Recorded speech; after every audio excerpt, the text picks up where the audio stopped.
Valanchery Kavumpuram മേമ്പാറയിലെ TP. മൊയ്തീൻകുട്ടിയെ മുസ്ലിം ലീഗിൽ തിരിച്ചെടുത്തു. കഴിഞ്ഞ തദ്ദേശ സ്വയംഭരണ തിരഞ്ഞെടുപ്പിൽ ഇടതുപക്ഷവുമായി സഹകരിച്ച് വളാഞ്ചേരി ഡെവലപ്മെന്റ് ഫോറം എന്ന കൂട്ടായ്മ രൂപീകരിച്ച് ടി.പി. മൊയ്തീൻകുട്ടി മത്സരരംഗത്തുണ്ടായിരുന്നു.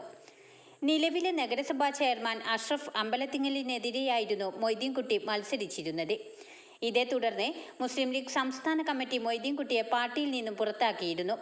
പാണക്കാട് വെച്ച് നടന്ന ചടങ്ങിൽ മുസ്ലിം ലീഗ് സംസ്ഥാന പ്രസിഡന്റ് പാണക്കാട് സെയ്ദ് സാദിഖ് അലി ശിഹാബ് തങ്ങൾ മൊയ്തീൻകുട്ടിക്ക് മെമ്പർഷിപ്പ് നൽകി. പി.കെ. കുഞ്ഞാലിക്കുട്ടി ഷോൾ അണിയിച്ചു.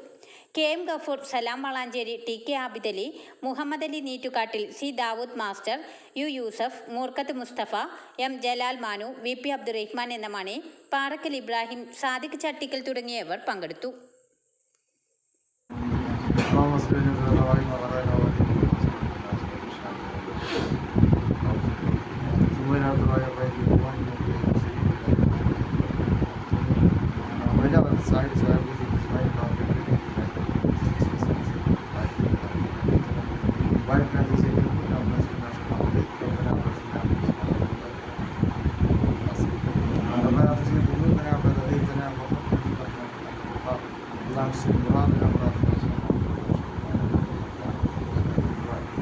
Hafta